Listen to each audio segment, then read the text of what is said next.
Hello viewers, আমি রমন। আমি আগের ভিডিওতে খড় দিয়ে কীভাবে সরস্বতী ঠাকুর বানাতে হয় তারই ফুল প্রসেস দেখেছি। আজকে আমি কাঠামোতে সেট করে মাটি লাগিয়ে ফুল কমপ্লিট করে দেখাবো। তো চলো ভিডিওটি স্টার্ট করা যাক। তো ভিডিওটি স্টার্ট করার আগে আমার চ্যানেলে নতুন হয়ে থাকলে চ্যানেলটি সাবস্ক্রাইব করে বেল আইকনটি অন করে দিও। তো গাইস, এবার আমি মাচার উপর হাঁসকে বসিয়ে শক্ত করে সুতো দিয়ে বেঁধে নেব। এটি হাঁস হবে, আমি মাচার ওপর বেঁধে নিচ্ছি। তো এখন অতটা পরিষ্কার বোঝা যাচ্ছে না। মাচা বলতে এটি জল হবে, পরে আমি মাটি এবং খড় দিয়ে ভরাট করে নেব। এখানে হাঁস জলের উপর ডানা মেলে রয়েছে। এখানে আমি একটি ডানা দিয়েছি, উপরের অংশ শুধু একটি দিয়েছি। পরে আমি আরেকটি ডানা পরে মাটি দিয়ে ভরাট করব। যখন নিচের জলের অংশটি, তখন আমি এক্সট্রা মাটি দিয়ে ডানা বানিয়ে বসিয়ে দেব। এবার আমি হাঁসের ওপর সরস্বতীকে বসিয়ে শক্ত করে সুতো দিয়ে বেঁধে নেব। তো বন্ধুরা, আমি আগের ভিডিওতে খড় দিয়ে কীভাবে সরস্বতীকে বাঁধতে হয় তার ফুল প্রসেস আমি দেখিয়েছি। তো তোমরা যদি ভিডিওটি না দেখে থাকো, আমি ডেসক্রিপশনে লিঙ্ক দিয়ে দেবো, সেখান থেকে ভিডিওটি দেখতে পারবে। এ দেখো বাঁধা হয়ে গেছে। এবার আমি মাটি লাগিয়ে 6 ঘন্টার জন্য রেখে দেবো। একবারে পুরো মাটি লাগানো যাবে না, খুলে আসতে পারে। সেজন্য আমি প্রথমে মাটির প্রলেপ লাগিয়ে 6 ঘন্টার জন্য রেখে দেবো। পুরো ভিডিওটি আমি তোমাদের স্টেপ বাই স্টেপ দেখাবো, তাই ভিডিওটি না টেনে পুরো ভিডিওটি দেখতে থাকো, তাহলে বুঝতে পারবে।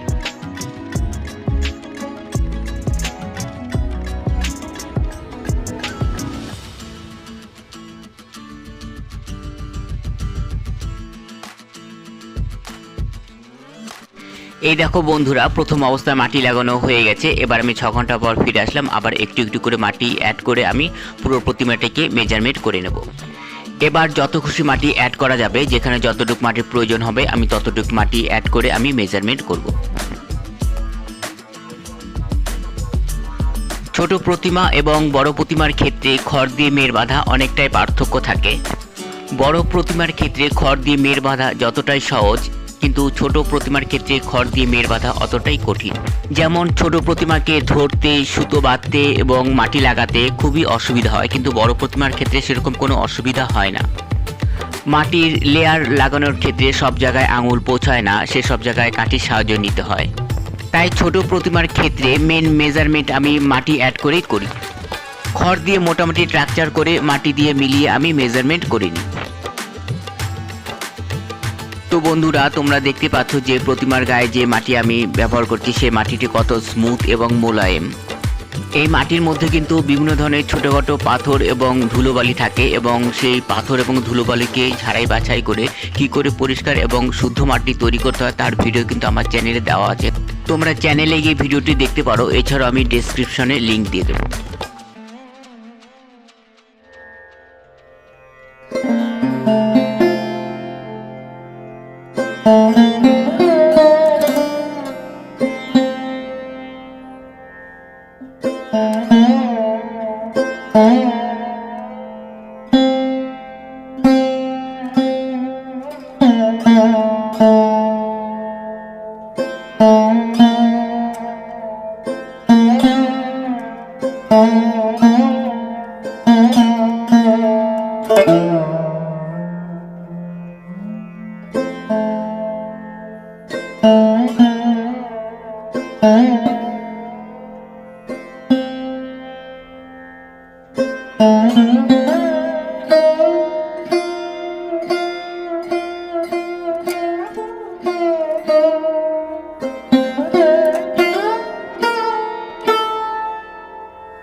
প্রতিমার উপরের অংশে মাটি লাগানো মোটামুটি কমপ্লিট। এবার আমি নিচের অংশে মাটি লাগাবো।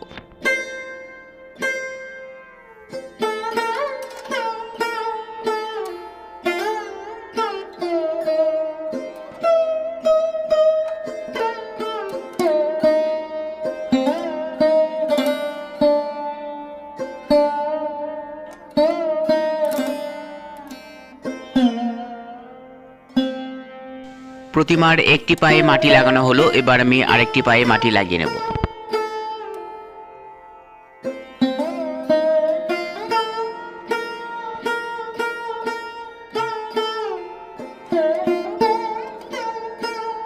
প্রতিমার দুটি পাই কমপ্লিট হলো। এবার আমি হাঁসের উপর মাটি লাগিয়ে কমপ্লিট করে নেব।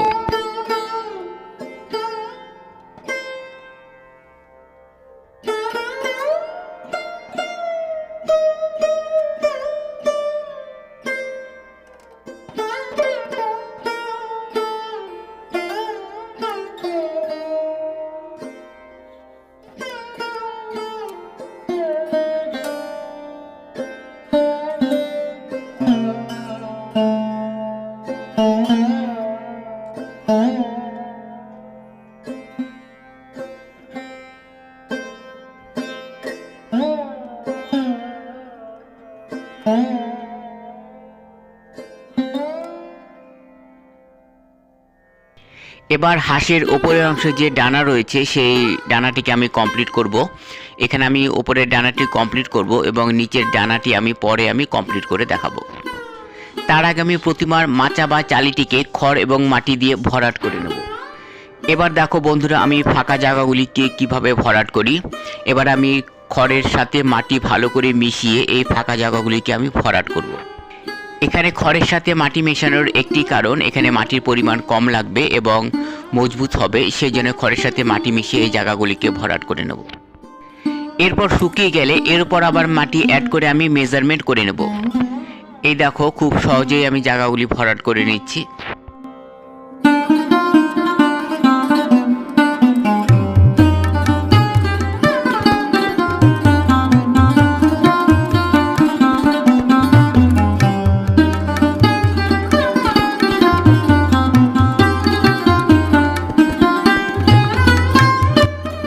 এই দেখো, ভরাট করা হয়ে গেছে। এবার আমি 6 ঘন্টার জন্য রেখে দেবো। 6 ঘন্টা পরে আমি আবার মাটি অ্যাড করব।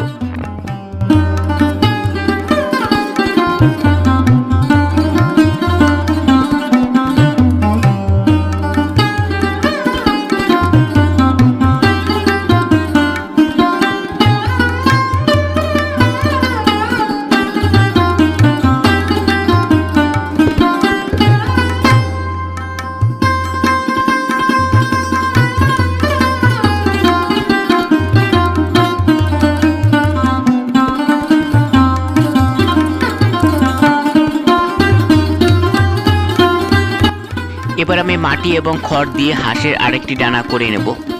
যেহেতু জলের ওপর ভেসে আছে সেই জন্য আমি জলের অংশটাকে আগে করে নিলাম, তারপর আরেকটি ডানা আমি করে নিই। আশা করি এই অংশটুকু বুঝতে তোমাদের অসুবিধা না হওয়ারই কথা।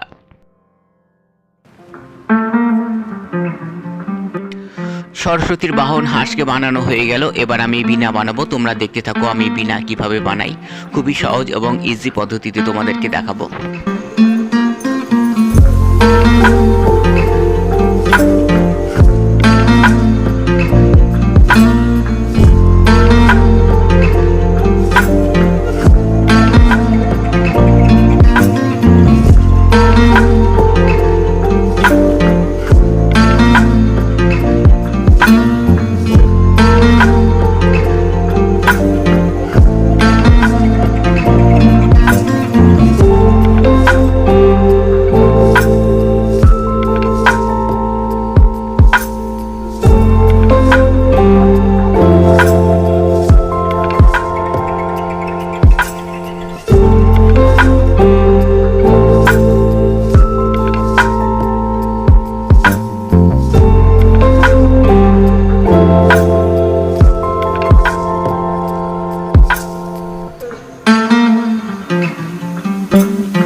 এবার আমি প্রতিমার মাথা লাগাবো। তো তার আগে একটি আমি কাঠি সেট করে নিলাম, তারপর আমি গলা বসিয়ে মেজারমেন্ট করে নেব। অল্প মাটি অ্যাড করে গলার মেজারমেন্টটি ভালোভাবে আমি করে নিলাম। তারপর আমি আর একটু গোল করে মাটি অ্যাড করে প্রতিমার মাথা আমি বসিয়ে নেব।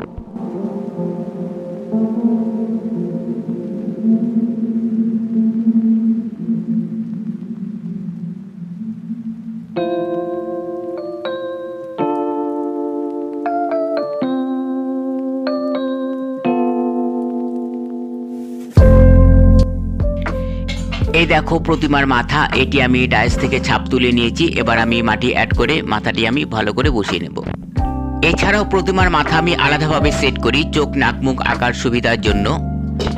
তো বন্ধুরা, কিভাবে আমি প্রতিমার মাথা আলাদাভাবে সেট করি তার ভিডিও কিন্তু আমার চ্যানেলে দেওয়া আছে, তোমরা চ্যানেলে গিয়ে ভিডিওটি দেখতে পারো।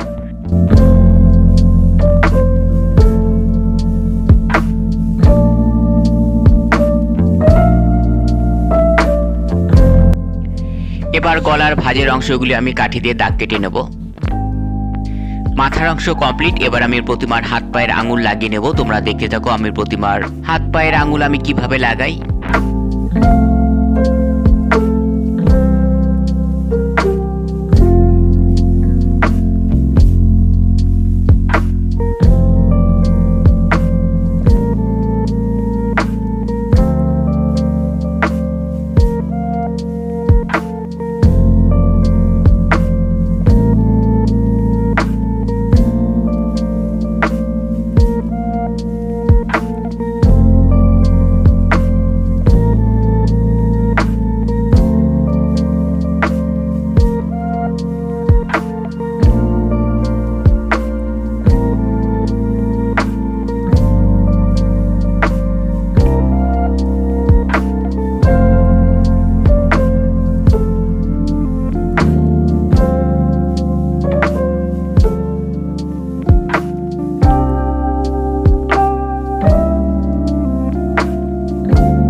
এবার আমি পায়ের আঙুল লাগিয়ে নেব।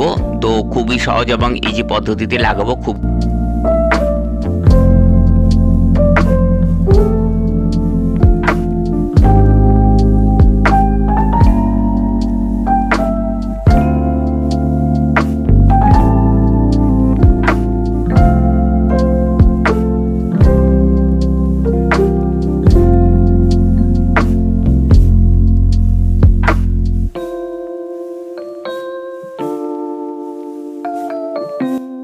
এবার দেখো বন্ধুরা আমার ভিডিওর ফাইনাল লুক। তো বন্ধুরা ভিডিওটি কেমন লাগলো কমেন্টে লিখে অবশ্যই জানাবে।